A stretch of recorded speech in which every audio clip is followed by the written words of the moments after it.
Hello everyone. आज के इस वीडियो में हम लोग मौत से रिलेटेड जितने वर्ड हैं उन सबको पढ़ने वाले हैं। तो चलिए वीडियो को स्टार्ट करते हैं। आज का हमारा पहला वर्ड है मुर्दा। मुर्दा उसे कहते हैं जिसकी मौत हो जाती है, तो इसे इंग्लिश में बोला जाता है डेड। इसकी अंग्रेजी होती है DEAD। इससे रिलेटेड एक सेंटेंस लेते हैं, जैसे मुर्दे चल नहीं सकते, तो आप बोल सकते हैं कि डेड कैंट वॉक। अब हमारा अगला वर्ड है कब्र। तो कब्र क्या है? जब किसी आदमी की मौत हो जाती है तो जिस जगह पे उसे दफनाया जाता है, गड्ढा खान करके, उस गड्ढा को कब्र कहते हैं। तो इसका इंग्लिश होता है ग्रेव, GRAVE। अब इससे रिलेटेड एक सेंटेंस बना लीजिए, जैसे हम बोल सकते हैं कि उसका कब्र वहाँ है, तो आप बोल सकते हैं हिज ग्रेव इज़ देयर। अब हमारा अगला वर्ड है मौत। तीसरा वर्ड जो है वो है मौत। तो मौत क्या है? जब कोई आदमी इस दुनिया में नहीं रहता, उसकी प्राण निकल जाती है, तब हम बोलते हैं कि उसकी मौत हो गई। तो मौत को इंग्लिश में बोला जाता है डेथ।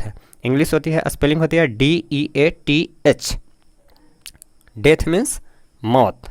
अब चलिए इससे रिलेटेड एक सेंटेंस बनाते हैं, जैसे कि मौत कभी भी हो सकती है, तो आप बोल सकते हैं death can be any time. आज का हमारा नेक्स्ट वर्ड है अंतिम यात्रा।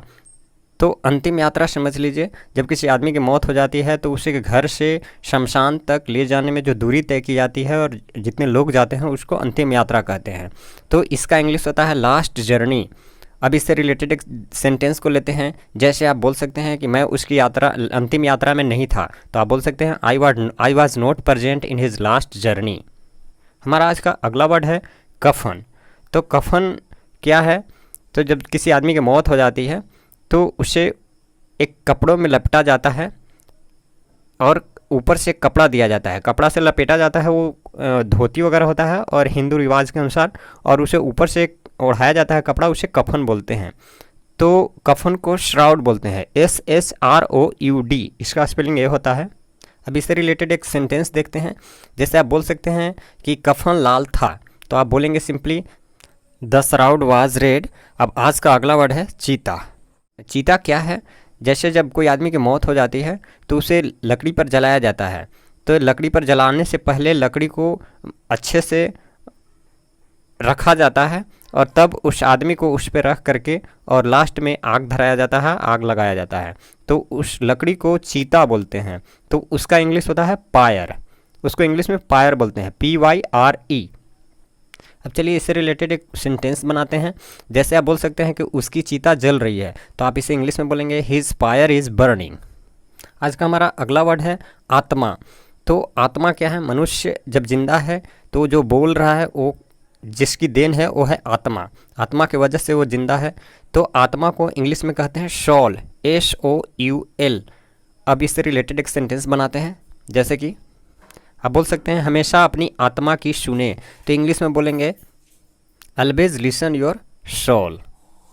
अरे रुके, अगर आप चैनल पर नए हैं तो प्लीज़ चैनल को सब्सक्राइब कर लीजिएगा, क्योंकि चैनल को अगर आप सब्सक्राइब करेंगे तो मेरी सारी वीडियो आपको नोटिफिकेशन के थ्रू यूट्यूब पर मिलता रहेगा और आप इजीली वीडियो को देख सकते हैं। तो अभी आप चैनल को सब्सक्राइब कर लीजिए। मेरे और भी चैनल है, अगर उनको भी आप देखना चाहते हैं तो डिस्क्रिप्शन में लिंक मिल जाएगा, सारे चैनल को आप चेक कर लीजिए। हो सकता है आपके काम का कोई हो, तो आप चेक कीजिए और चलिए आगे का वीडियो शुरू करें। अब हमारा आज का अगला वर्ड है ताबूत। तो अब यहाँ पे देखिए ताबूत क्या है? तो जब किसी आदमी की मौत हो जाती है तो उसे एक लकड़ी के बॉक्स में रखा जाता है, तो जिस बॉक्स में रखा जाता है उस बॉक्स को ताबूत बोलते हैं। तो उसका इंग्लिश होता है कॉफिन, COFFIN। उसे इंग्लिश में कॉफिन कहा जाता है। अब इससे रिलेटेड एक सेंटेंस हम लोग लेते हैं, जैसे कि उसे ताबूत में रखा गया, तो आप इसे इंग्लिश में बोलेंगे he was kept in A coffin. अब आज का नेक्स्ट वर्ड है कब्रिस्तान। कब्रिस्तान क्या है? तो जब आदमी को दफनाया जाता है तो जिस जगह पे सभी को दफनाया जाता है उस एरिया को, उस जगह को कब्रिस्तान बोला जाता है। तो किसी किसी एरिया में कब्रिस्तान होता है, किसी किसी में नहीं होता है। तो इस कब्रिस्तान का इंग्लिश होता है ग्रेवयार्ड। इसे ग्रेवयार्ड कहा जाता है। अब चलिए इससे रिलेटेड एक सेंटेंस हम लोग बनाते हैं, जैसे कि मेरे क्षेत्र में कब्रिस्तान नहीं है, तो आप इसे बोल सकते हैं there is no graveyard in my area. आज का हमारा अगला वर्ड है अर्थी।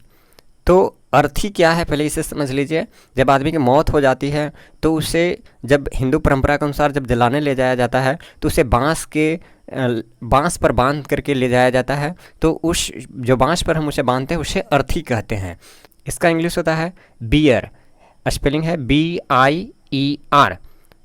अब चलिए इससे रिलेटेड एक सेंटेंस हम लोग लेते हैं, जैसे कि अर्थी बांस की बनी होती है, तो आप इसे इंग्लिश में बोलेंगे bier is made of bamboo.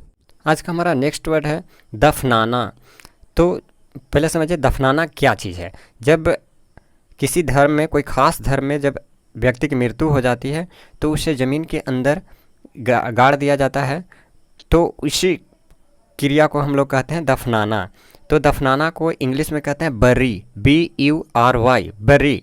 जैसे कि उसे दफना दिया गया है, इसे आप बोलेंगे ही हैज़ बीन बरीड। आज का हमारा नेक्स्ट वर्ड है कब्र में पैर लटकना। यह वर्ड हम लोग मजाक में ज़्यादा यूज करते हैं। मजाक में हम लोग किसी को बोलते हैं कि तुम्हारी पैर जो है वो कब्र में है, तो इसका इंग्लिश होता है on death bed, on death bed. अब इससे रिलेटेड एक सेंटेंस लेते हैं, जैसे कि उसका पैर कब्र में है, तो he is on death bed, आप इस तरह से बोल सकते हैं। अब हमारा आज का अगला वर्ड है अंतिम संस्कार। अंतिम संस्कार क्या है? जैसे जब किसी की मृत्यु हो जाती है तो उसे दफनाने और उससे रिलेटेड जो भी काम किया जाता है उसे अंतिम संस्कार कहते हैं। तो इसका इंग्लिश होता है फ्यूनरल, FUNERAL, इसका स्पेलिंग होता है। अब चलिए इससे रिलेटेड एक सेंटेंस बनाते हैं, जैसे कि मैं उसके अंतिम संस्कार में नहीं पहुंच सका, I couldn't reach in his funeral. आज का हमारा अगला वर्ड है मुर्दा घर। तो इसे इंग्लिश में बोला जाता है, आप पहले मुर्दा घर को समझिए।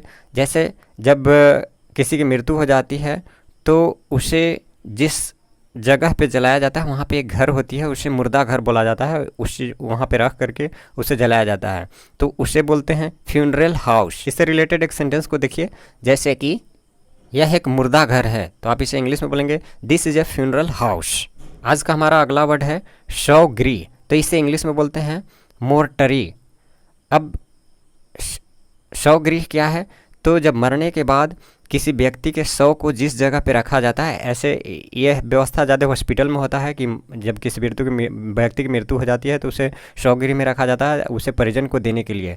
तो यह व्यवस्था हॉस्पिटल में या सरकारी जहाँ पे सुविधाएं हैं, जैसे रेलवे स्टेशन पर भी होती है कि जब किसी की मृत्यु हो जाती है तो उसे शवगृह में रखा जाता है, फिर बाद में उसके परिजन को दे दिया जाता है। इससे रिलेटेड एक इंग्लिश सेंटेंस बनाते हैं, जैसे आप कह सकते हैं कि उसका डेड बॉडी शवगृह में था, तो इसे इंग्लिश में बोलेंगे his dead body was in mortuary. आज का हमारा अगला वर्ड है ईश्वर उसकी आत्मा को शांति दे। तो यह हम लोग तब बोलते हैं जब किसी आदमी की मौत हो जाती है तो हम उसे संवेदना व्यक्त करते हैं कि ईश्वर उसकी आत्मा को शांति दे।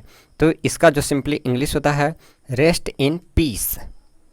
अब चलिए इससे रिलेटेड एक सेंटेंस बनाते हैं, जैसे कि ईश्वर उसकी आत्मा को शांति दे, तो आप इसे इंग्लिश में बोल सकते हैं मे ही रेस्ट इन पीस। आज का हमारा अगला वर्ड है गुजर गया। जब किसी व्यक्ति की मृत्यु हो जाती है तो उसे पोलाइटली हम कहते हैं गुजर गया। मरना या मर गया इस तरह की लैंग्वेज का प्रयोग नहीं करते हैं, गुजर गया कहते हैं, अच्छा लगता है सुनने में। तो इसका सिंपली इंग्लिश होता है पास्ट अवे। अब इससे रिलेटेड एक सेंटेंस देख लीजिए, जैसे आप बोल सकते हैं वह गुजर गया, तो आप इसे इंग्लिश में बोलेंगे ही पास्ट अवे। आज का हमारा नेक्स्ट वर्ड है हे ईश्वर उसे उठा ले। तो इसे इंग्लिश में बोलते हैं, जब हम लोग गुस्सा में रहते हैं तब किसी को इस तरह की बात बोल देते हैं तो इसे इंग्लिश में बोलते हैं मे द गॉड लिफ्ट हिम।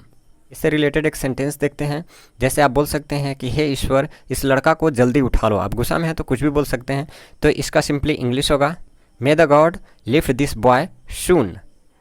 इस तरह आप पूरा वीडियो को देख लिए। आपको बहुत बहुत धन्यवाद। अगर चैनल पर नए हैं तो प्लीज़ चैनल को सब्सक्राइब कर लीजिए, क्योंकि अगर आप चैनल को सब्सक्राइब करते हैं तो मेरी जितनी वीडियो हैं वो सारे वीडियो जब हम अपलोड करेंगे तो आपको पहले नोटिफिकेशन मिल जाएगा, तो इजीली आपको मेरा वीडियो मिल जाएगा। तो अगर आप मेरा वीडियो देखना चाहते हैं फ्यूचर में कभी तो चैनल को सब्सक्राइब कर लीजिए।